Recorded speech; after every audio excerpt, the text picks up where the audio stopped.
है सुना गया है कोई न बोले, ज़बां दराजों को मशवरा है कोई न बोले, अजीब लुकनत पसंद हाकिम से वास्ता है, जो चाहता है जो सोचता है कोई न बोले। अगर कोई बोलेगा तो साहब नाराज हो जाएंगे। क्यों? क्योंकि बोलेगा तो अडानी पर बोलेगा, बोलेगा तो सवाल पूछेगा कि एलआईसी का पैसा अडानी को क्यों दिया गया, एसबीआई का पैसा जिसमें देश के गरीबों का पैसा लगा है वो अडानी को क्यों दिया गया। तो साहब चाहते हैं कि कोई बोले ना, बाहर चाहिए। आप मेरे भाई हैं, सुना दो, नहीं सुना दो ना, वो झूठ बोल रहा था बड़े इस तरीके से, मैं एतबार न करता तो और क्या करता, गम अख्तियार न करता तो और क्या सुनाने की जरूरत नहीं है, गम अख्तियार न करता तो वो सुनाने की बिल्कुल जरूरत नहीं है। आप तो जो आप कहेंगे चलिए मैं वही विश्वास करूंगा। प्रतीक जी जानते हैं कि प्रधानमंत्री जी ने ये सारी बातें बोली हैं, वो प्रधानमंत्री जी की बात बचाना चाहते हैं, तो ठीक है, मैं भी मानता हूं वो प्रधानमंत्री जी, मैं आपका एतबार करता हूं। अब मैं एक बात कह रहा हूं जी, दुख अपना अगर हमको बताना नहीं आता, दुख अपना अगर हमको बताना नहीं आता, तुमको भी तो अंदाजा लगाना नहीं आता।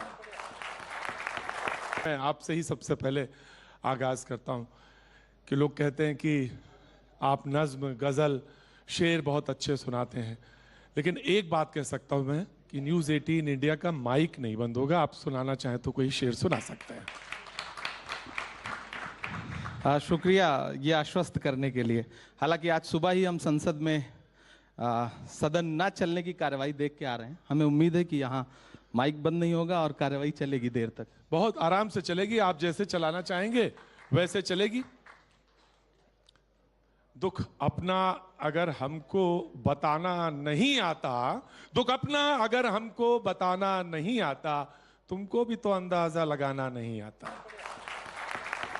इरशाद, और आप बिस्मिल्लाह करें और शेर के साथ आगाज करें। और मुझे लोगों ने बताया कि बड़े तरन्नुम के साथ आप अगर कोई शेर पढ़ेंगे तो लोग यहाँ पे लुत्फ भी उठाएंगे, क्योंकि बहस सुबह से वही चले। और देखिए ऐसे नहीं, जब अच्छा कोई शायर मौजूद हो तो उसका तस्दीक होनी चाहिए।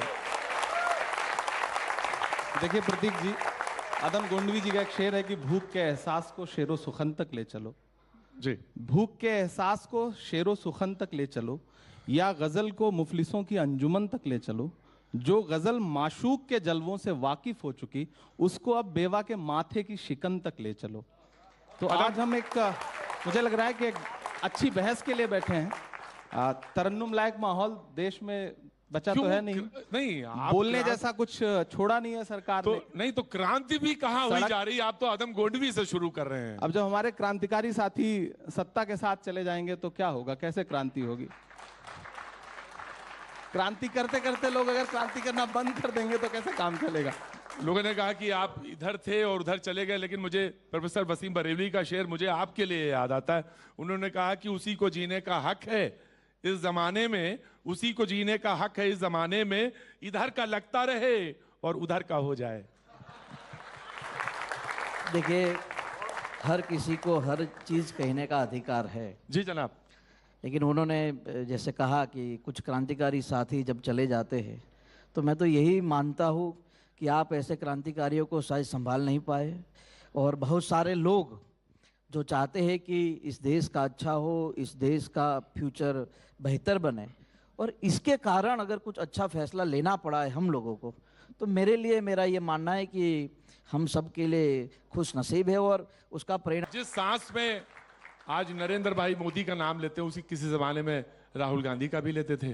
देखिए, मैंने कभी भी तो राहुल गांधी में जो ये सब बातें आज हो रही हैं कि वो जाते हैं विदेश में बोल देते हैं, क्या ये चीजें हैं उनमें? देखिए, मेरा ये मानना है कि आपको अगर नाराजगी इस देश में रहकर किसी नेता से है, तो आप दूसरे देशों में जाकर इस देश की तो बदनामी नहीं कर सकते। और दूसरी एक बड़ी बात यह है कि उन्हीं के माता पिता इस देश का नेतृत्व कर चुके हैं। अगर आप जब देश की बदनामी करते हैं तो आप अपने माता पिता का भी नाम बदनाम कर रहे हैं बाहर जाके। और दूसरी एक बात बहुत ही स्पष्ट है कि आप जब देश के बाहर जाते हैं तो देश के बाहर जाके ये तो नहीं कह सकते कि हमारे भारत में ये है, हमारे भारत में वो है। आप ये जरूर कह सकते हैं कि हमारे भारत के भीतर नेता है, हमारी नेता से नाराजगी है, लेकिन पूरे देश के खिलाफ आपकी नाराजगी है। तो मेरा ये मानना है तो फिर आपको वहीं रहना चाहिए और वहीं रहकर ही आप अपनी बात रखें।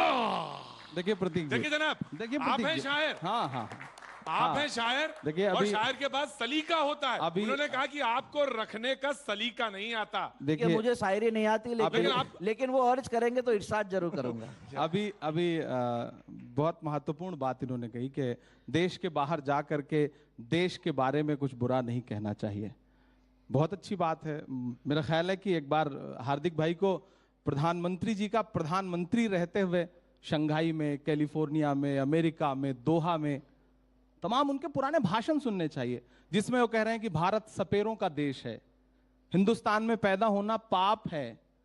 ये किसके भाषण है? ये प्रधानमंत्री जी के भाषण है। राहुल गांधी जी ने क्या कहा? नहीं, आपके पास अगर ऐसा कोई भाषण है तो उनको सुनाना चाहिए। बिल्कुल अभी आपको हाँ, आप सुनाइए यूट्यूब जरूर। पूरा भरा पड़ा है, मैं आपको सुना दूंगा। नहीं, भरा पड़ा नहीं, दूसरी आपका तो बात, दिखाई देता, प्रतीक आप जी भी दिखाइए जानते हैं, ना। प्रतीक जी अगर की देश चुप्पी के बता रही है कि प्रधानमंत्री नरेंद्र भाई मोदी, नहीं, इमरान भाई, आप पूरी हमारे जिम्मेदारी दोस्त हैं, मैं आपको सुनाना चाहिए। आप मेरे भाई हैं। सुना दूं? नहीं सुना दूं?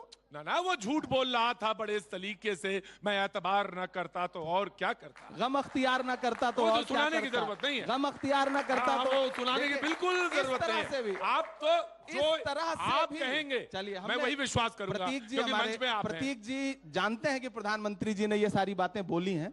वो प्रधानमंत्री जी की बात बचाना चाहते हैं तो ठीक है, मैं भी मानता हूं वो प्रधानमंत्री जी मैं हैं। आपका एतबार करता अब मैं एक बात कह रहा हूं जी। कि हार्दिक भाई ने कहा कि राहुल गांधी जी को बाहर जाकर के ये सब बातें नहीं बोलनी चाहिए।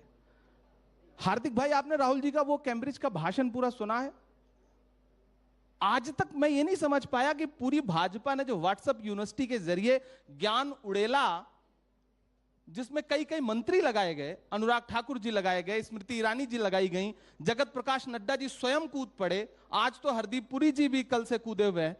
क्या भारतीय जनता पार्टी के तमाम नेताओं ने वो भाषण सुना जिसमें राहुल जी कह क्या रहे हैं?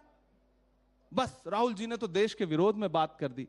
कितना मतलब ये कितनी झूठी बात है, किस तरह से झूठ उड़ेला जा रहा है। भाजपा चाहती है कि पूरा देश खामोश हो जाए, किसी भी मंच पर कोई बात ना करे। वो किसी का एक शेर है कि कहा गया है सुना गया है कोई न बोले, ज़बां दराजों को मशवरा है कोई न बोले, अजीब लुकनत पसंद हाकिम से वास्ता है, जो चाहता है जो सोचता है कोई न बोले। अगर कोई बोलेगा तो साहब नाराज हो जाएंगे। क्यों? क्योंकि बोलेगा तो अडानी पर बोलेगा, बोलेगा तो सवाल पूछेगा कि एलआईसी का पैसा अडानी को क्यों दिया गया, एसबीआई का पैसा जिसमें देश के गरीबों का पैसा लगा है वो अडानी को क्यों दिया गया। तो साहब चाहते हैं कि कोई बोले ना, बाहर जाकर के कोई ना बोले, सदन भी ना चले, सदन में भी ना बोले। संसद का पूरा सत्र एक अडानी को बचाने के लिए कुर्बान किया जा रहा है। इमरान भाई पूरी जिम्मेदारी से इमरान भाई बड़े संजीदगी